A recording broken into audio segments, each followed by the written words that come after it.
Salutations! Welcome to Spiritual Blitherings, Philosophical Ponderings, and Everything Ramblings at the Hopeful Humanist Cafe. I'm your host, Steve, the Hopeful Humanist, and this is a Just Some Guy production, and I'm that guy. Today in episode 35, a Sanity Quickie entitled Off-the-Cuff Thoughts About Stoicism and Fate. I'm going to hand the microphone over to my good friend, Captain Jack. Little did he know when I asked him a question based on the resource from my last episode. It's a podcast that was called Take It Like a Stoic, Coping in the Time of Coronavirus. It's on CBC Radio. When I listened to that episode, I had some questions about fate as it related to Stoicism. So I asked my friend, Captain Jack, his thoughts about a possible Stoic response to the place of fate in our unfolding lives. He sent me a file, and it was a personal file, but as I listened to it, I was just drawn in, and it really resonated. It really struck a chord with me, and so I decided to do some editing. I cut about 25 to 30% of the material out because some of it was personal and private. But there's a core there that I just think is really interesting. And so I decided to, with his permission, turn it into a episode. So without further ado, I hand it over to Captain Jack.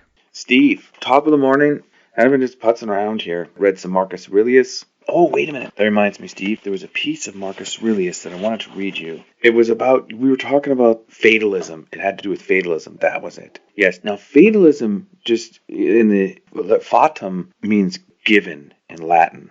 And so fate means not a bad thing. It doesn't mean fatal like, the car is going to crash and you're going to die. Fatal, I think in modern English now means death. But the way the Stoics use it, fate means the given realities of life, right? So your life plan, the providence of your life plan is out of your control in the sense that you didn't cause yourself to be born and you will not cause yourself to die. I mean, you can, I guess, suicide, but you're borrowing your body, so to speak, and the gods have a divine plan. But that's not the same as knowing your fate. You know what I mean? It's just, there's no sense. And so I think it's a psychological thing. I think rather than sort of, well, what does that actually mean? Do we have participation in fate? Do we know fate?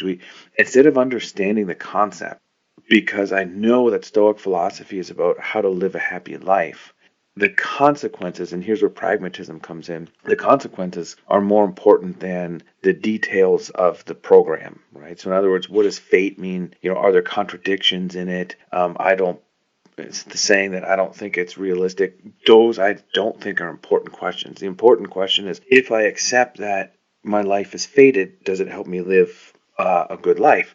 And if you accept that, then there's sort of two ways to go, right? Either A, it's fate, so I'm going to just sit on my ass and do nothing, or B, it's fate, therefore I'm not going to worry about what happens. I'm not going to worry about my decisions. And I think therein lies the proof of the pudding, the cash value of the truth. Is it true? Truth comes out in the working of the truth, right? So I wouldn't really, go to a whole great lengths of trying to articulate exactly the Stoic program of what fate means. And they didn't either.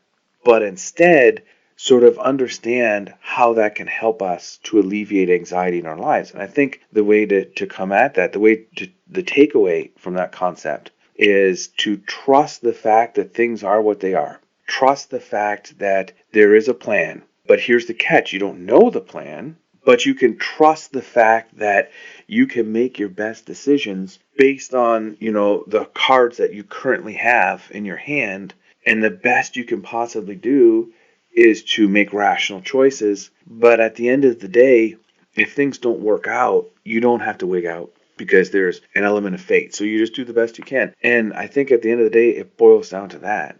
And there's strength in that. There's strength in the fact that, it's the same concept as, Jesus is my buddy, right? Or God's watching out, divine providence, however you want to spin it. It's sort of like I'm not walking this path alone, that things are meant to be, which means that I'm significant. It means that I'm significant in relation to the universe, because the universe has a plan for me. And so even if things get really shitty, I can have faith in the fact that, hey man, it's part of a plan, rather than the anxiety of every day is chaos, every day lacks meaning. Like Sartre said, right? Existentialism. Existentialism, I think, is just the starting point of philosophical inquiry. All existentialism does is to put you in a sense of wonder, if you really take it seriously. Right? It's to put you in a place where you suspend your opinions and where you're slapped in the face to look right at the abyss and say, I'm going to make you into something that I can deal with. And one way is to say that there is such a thing as a destiny or a God, right? There is a fate. And all of a sudden, bam, I'm not alone in the universe. I'm part of something big.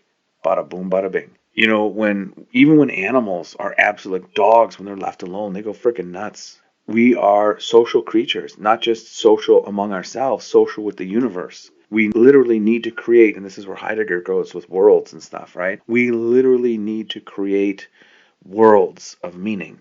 So it starts with existentialism, where we realize that we are nothing. Okay. Next, throw some Heidegger. We've got to go ahead and make a clearing where we can exist. And that's our world. And our world is a construct of meaning and culture and philosophical systems. And then we accept one of those bad boys. And I would go maybe Kierkegaard on this one, in that we accept the one that makes aesthetic sense to us. The one that just shines as a little bit more beautiful for some reason. Not a logical reason. You, Steve, are drawn to Buddhism. I am drawn to Western philosophy. At the end of the day, we've been talking about how similar Stoicism, Christianity, and Buddhism are. You have no stomach for Christianity. I'm not the biggest fan of Buddhism. But at the end of the day, the systems are not that different. But they speak to us in different ways. We accept them. We try to apply them. We live our lives in the best way that we can. Now, if you really push the philosophical systems, are there contradictions, paradoxes, and weirdnesses? Absolutely. But it doesn't matter, because throwing James on at the very end here, it's all about how it works. There's no sense questioning too deeply the logic of fate and how it plays out as an idea in itself. You roll with it, right? It's sort of like you take your life and you say, hey, this is what I'm going to do because it gives me meaning. The circumstances will come. And so I think that would be the Stoic concept of fate. The comfort comes in the fact that there is a fate, but you don't know it completely. But what is your natural mission? Your natural mission is to be virtuous, to develop yourself. If we want to go with Christ, right? It's you develop your talents. You don't bury them in a hole. So you do what the universe says that you are supposed to do. And what are you supposed to do as a man? You're supposed to be a good citizen, a good father. You're supposed to develop your talents.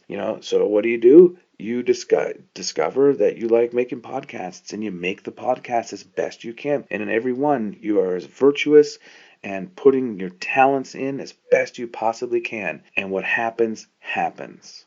Because I think there's also, when we understand humility and providence and fate, there's also a sort of idea of existential humility, where we realize that we don't know everything, so it's okay.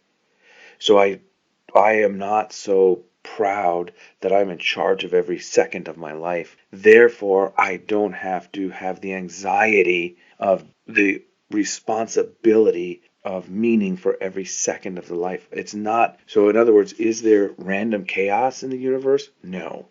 Because if there's random chaos in the universe, that means that I'm on the hook, not only for my own happiness and everything, but also for the whole way the universe works. Now I'm on the hook for that. I'm owed an answer. But if I just accept an answer, I'm good to go. I can move past that and get on to things.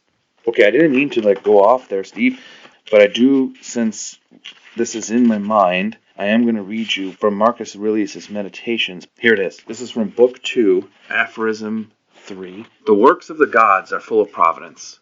The works of chance are not divorced from nature or from the spinning and weaving together of those things which are governed by providence. Thence everything flows. There is also necessity, and what is beneficial to the whole ordered universe of which you are a part. That which is brought by nature of the whole and preserves it is good for every part. As do changes in the elements, so changes in their compounds preserve the ordered universe. That should be enough for you. These should ever be your beliefs.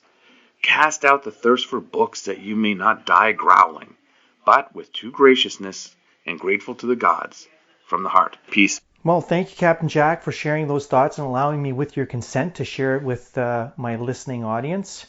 As always, the conversation is ongoing and continuous. Thank you for joining us at the Hopeful Humanist Cafe. I look forward to our next meeting of minds. Salutations, peace,